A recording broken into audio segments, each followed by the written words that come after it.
أشهد أن لا إله إلا الله وحده لا شريك له وأشهد أن محمدا عبده ورسوله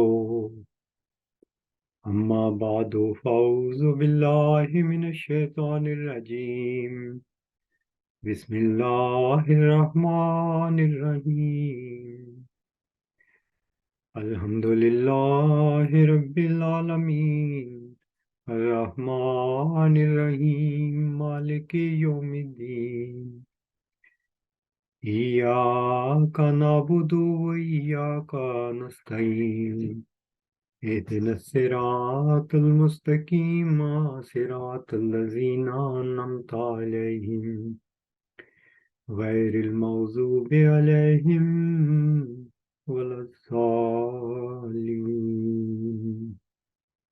آمین۔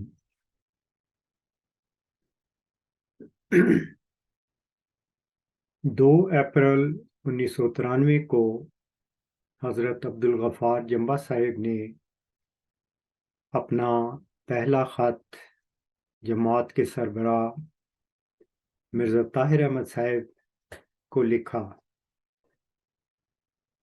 جس میں یہ بتایا گیا تھا کہ انہیں غیب سے بعض باتوں کا پتہ چلنا شروع ہو گیا۔ جواباً مرزا طاہر احمد صاحب نے جو الزامات لگائے ان میں سے تیسرا الزام یہ تھا کہ یہ پیغامیوں والا فتنہ ہے۔ اب ہم وہ سال یعنی 1914 اس کا تجزیہ کرتے ہیں کہ اس سال کیا ہوا۔ اس سال حضرت حکیم مولوی نور الدین رضی اللہ تعالی عنہ کی وفات ہوئی، اور مرزا بشیر الدین محمود صاحب نے انجمن جو ان کے والد محترم حضرت مرزا غلام احمد قادیانی علیہ السلام نے قائم کی تھی اور جس کو مقتدر قرار دیا تھا، انجمن سے بغاوت کر دی کہ میں نے انجمن کے فیصلوں کو نہیں ماننا، اور اپنے ہی پسندیدہ ساتھیوں سے اپنا چناؤ کرا لیا۔ میرا جماعت احمدیہ کے علماء سے سوال ہے کہ جس چیز کو پیغامیوں والا فتنہ کہا جاتا ہے، مجھے بتایا جائے کہ 1914 میں پیغامیوں والا کیا فتنہ تھا۔ اس کے بالمقابل خود مرزا بشیر الدین محمود صاحب نے جماعت میں فتنہ پیدا کیا اور جماعت کو توڑ کر رکھ دیا۔ حضرت مسیح موعود علیہ السلام کے فیصلوں کی کھلی خلاف ورزی کرنی شروع کر دی۔ انجمن حضرت مسیح موعود علیہ السلام کی قائم کردہ تھی، جس کو مرزا بشیر الدین محمود صاحب نے رد کر دیا، گویا انہوں نے اپنے والد کو حکم و عدل ہونے سے انکار کر دیا۔ نہ صرف یہ کیا بلکہ 28 دن بعد یہ بھی فیصلہ کروایا 150 علماء کے ذریعے سے کہ جہاں جہاں حضرت مرزا غلام احمد قادیانی علیہ السلام کا نام لکھا ہے اس کو کاٹ کر اس کی جگہ لکھ دیا جائے کہ مرزا بشیر الدین محمود کا فیصلہ قطعی اور حتمی ہوگا، مرزا صاحب کا نہیں ہوگا۔ یہ اس سے بڑی بغاوت کیا ہو سکتی ہے؟ اس سے بڑا فتنہ کیا ہو سکتا ہے؟ تو 1914 میں جس شخص نے جماعت میں فتنہ پیدا کیا وہ خود مرزا بشیر الدین محمود صاحب ہیں۔ قرآن کریم میں آتا ہے کہ اس شخص سے بڑا کون ظالم ہو سکتا ہے جو اللہ پر جھوٹ باندھے؟ تو مرزا بشیر الدین محمود صاحب نے یہ کام بھی کر دکھایا 1914 میں. 150 علماء سے فتویٰ لیا کہ وہ فیصلہ کر دیں، ایجنڈا میں یہ بل پاس کر دیں کہ مرزا بشیر الدین محمود صاحب ہی وہ موعود مسلم موعود ہیں. اللہ نے کوئی الہام نہیں کیا، اللہ نے کوئی غیب سے ان کو خبر نہیں دی، اور ان کا اعتراف موجود ہے کہ مجھے خدا نے کوئی الہام نہیں کیا، کیونکہ خواجہ کمال الدین صاحب نے ان سے جب استفسار کیا کہ کیا آپ کو کوئی غیب سے خبر دی گئی ہے، تو انہوں نے کہا کہ مجھے غیب سے خبر نہیں دی گئی. تو خواجہ کمال الدین صاحب نے کہا کہ پھر ان 150 علماء کے منہ بند کریں.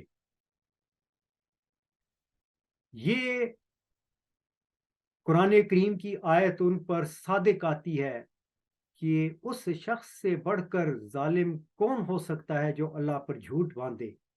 تو یہاں پر اللہ پر بھی جھوٹ باندھا گیا تھا. تو مرزا طاہر احمد صاحب کو یہ جواب ہے، اور ان کے بعد کیونکہ وہ اب اس دنیا میں نہیں رہے، ان کے جو بھی جماعت کے ہیڈ ہیں اور جماعت کے علماء، وہ بتائیں کہ 1914 میں کس شخص نے جماعت میں رخنا پیدا کیا، جماعت کو توڑ دیا. میں کھلے اور صاف لفظوں میں بتاتا ہوں کہ مرزا بشیر الدین محمود صاحب نے حضرت مسیح موعود علیہ السلام کی وصیت کو رد کر کے، اپنا جھوٹا دعویٰ کر کے، اور حضرت مسیح موعود علیہ السلام کو حکم و عدل ماننے سے انکار کرنے سے فتنہ پیدا کیا. تو مرزا طاہر احمد صاحب کا جمبا صاحب کو یہ جواب کہ یہ پیغامیوں والا فتنہ ہے. ان کو سوچنا چاہیے کہ فتنہ کس نے پیدا کیا تھا. کوئی عالم جو اپنے آپ کو عالم سمجھتا ہے اور خلافتی نظام سے منسلک ہے، وہ ثابت کرے کہ 1914 میں وہ جماعت جس کو لاہوری جماعت کہا جاتا ہے، پیغامیوں والا پیغامی گروہ کہا جاتا ہے، انہوں نے 1914 میں کون سی ایسی بات کی تھی؟ کوئی ایسی بات نہیں پائیں گے. اب میں یہ چیز بھی بتانا چاہتا ہوں کہ اللہ تعالیٰ نے جو وعدہ کیا تھا حضرت مرزا غلام احمد قادیانی علیہ السلام سے 20 فروری 1886 کے شائع کردہ الہام میں، وہ جو خدا اور اس کے رسول کو انکار اور تکذیب کی نگاہ سے دیکھتے ہیں، ایک کھلی نشانی ملے اور مجرموں کی راہ ظاہر ہو جائے.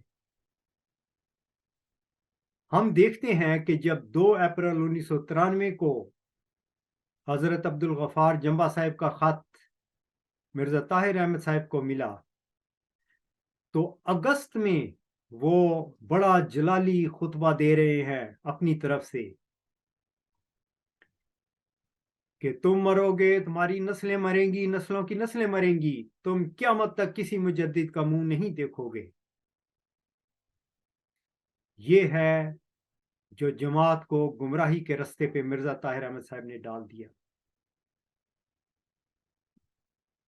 کیونکہ بانی اسلام اور بانی جماعت احمدیہ جو عظیم روحانی وجود ہیں دونوں، ان دونوں کے واضح فرمان موجود ہے کہ ہر صدی کے سر پر خدا تعالیٰ تجدید دین کے واسطے کسی کو کھڑا کرے گا.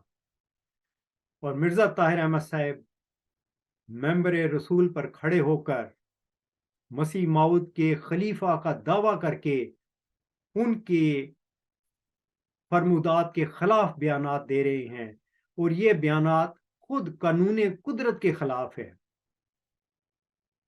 قانون قدرت تغیرات سے منسلک ہے، تغیرات جاری ہیں. اس میں دن ہوتا ہے تو رات آتی ہے، بہار آتی ہے، خزاں آتی ہے.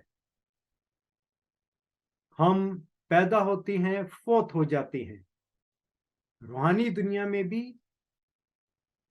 دن کی طرح روحانی وجود آتا ہے اور وہ سورج کی طرح روشنی بکھیرتا ہے، پھر وہ غروب ہو جاتا ہے، تاریکی آ جاتی ہے، ظلمت آ جاتی ہے. یہ ہے کھلا کھلا قانون قدرت جس کا انکار مرزا طاہر احمد صاحب کر رہے ہیں. اچھا، اب یہاں پر جب انہوں نے یہ بھی کہا کہ خلافت کے سوا کسی مجدد کا منہ نہیں دیکھیں گے قیامت تک، ایک تو یہ خدا تعالیٰ نے اپنے وہ الہام کو جو مرزا صاحب پر کیا تھا اس کو کھول کر دکھا دیا کہ یہ وہ لوگ ہیں جو تجدید کا انکار کرنے والے ہیں. ان کے منہ سے یہ اعلانات کیے گئے. اب اس کا دوسرا پہلو ہم دیکھتے ہیں کہ جب 6-7 سال میں ناکامیاں دیکھیں، جمبا صاحب کے دلائل کے آگے بے بسی ہو گئی، لاچارگی، بے چارگی، کوئی ایسی چیز نہیں تھی کہ وہ دفاع کر سکتے، کوئی جواب دے سکتے. تو بالآخر پھر جولائی 2000 میں یہ اعلان کیا جلسہ سالانہ لندن میں کہ حضرت مسیح موعود علیہ السلام کو خدا تعالیٰ نے ایک مبارک وجود کا وعدہ دیا ہے، میرے لیے دعا کریں کہ خدا مجھے ہی وہ مبارک وجود بنا دے. اب تجزیہ کرنے والے اس کا تجزیہ کریں کہ مرزا طاہر احمد صاحب کیا بات کر رہے ہیں. 7 سال پہلے یہ اعلان کر چکے تھے کہ قیامت تک خلافت کے علاوہ اور کوئی چیز نہیں ظاہر ہوگی، اور اب 7 سال بعد جولائی 2000 میں اس چیز کو بھول گئے، خلافت کا لبادہ چھوڑنے کو تیار ہے، خواہش ہے کہ مجھے خدا وہ مبارک وجود بنا دے. تو پتہ چلا کہ خلافت تو کوئی چیز ہی نہیں، اصل چیز تو وہ مبارک وجود ہے جس کی خاطر مرزا طاہر احمد صاحب خلافت کا لبادہ چھوڑنے کو تیار بیٹھے ہوئے ہیں.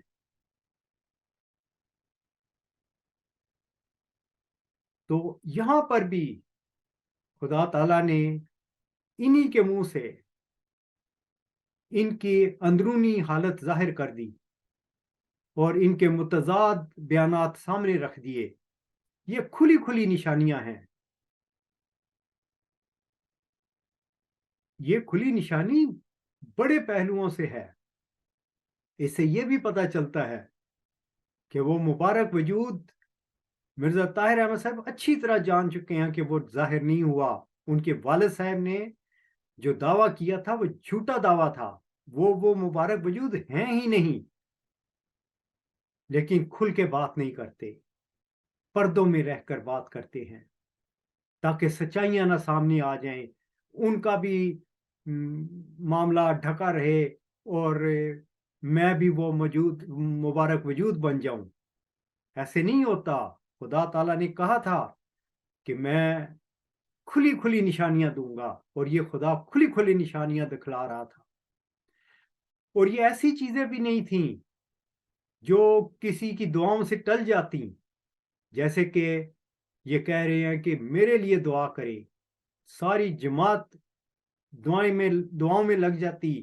کبھی ایسا کچھ نہیں ہونے والا تھا، کیونکہ 20 فروری 1886 کو خدا تعالیٰ نے کہہ دیا تھا وَقَانَ أَمْرًا مَقْضِيًّا کہ یہ وہ باتیں ہیں جو تقدیر مبرم ہے جس کو کوئی نہیں بدل سکتا. حضرت یونس کی قوم کی دعاؤں سے خدا تعالیٰ نے اپنی تقدیر بدلی تھی، عذاب ٹال دیے تھے. لیکن یہاں پر خدا کا قطعی فیصلہ تھا کہ میں کبھی بھی اس پیغام کو جو میں دے چکا ہوں اپنے برگزیدہ بندے حضرت مرزا غلام احمد قادیانی علیہ السلام کو، یہ میں پورا کر کے دکھاؤں گا. یہ تقدیر مبرم ہے جس کو کوئی ٹال نہیں سکتا. تو مرزا طاہر احمد صاحب لاکھوں کروڑوں لوگوں ان کے لیے دعائیں کرتے کہ خدا ان کو وہ مبارک وجود بنا دے. کبھی بھی ایسا نہیں ہونا تھا. بس ہمارا خدا یہ خدا ہے جو تقدیر کے پردے میں اپنا چہرہ دکھلاتا ہے. اسی خدا کو ہم نے پانا ہے. یہی ہماری زندگیوں کا مقصد ہے. اور تمام لوگوں کو اس خدا کا ادراک حاصل کرنے کے لیے دن رات کوشش کرنی چاہیے. اسی کی عبادت میں اپنے اوقات لگانے چاہیے. وآخر دعوانا ان الحمد للہ رب العالمین.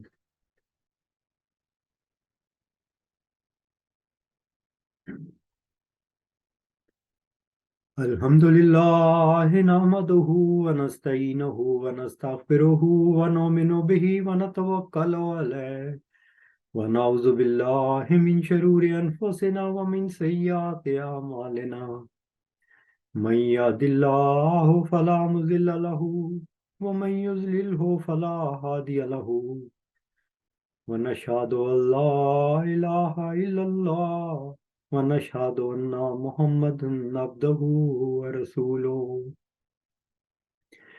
عباد اللہ رحمكم اللہ ان اللہ یامرکم بالعدل والإحسان وإیتاء ذی القربى وینہی عن الفحشاء والمنکر والبغی یعظکم لعلکم تذکرون.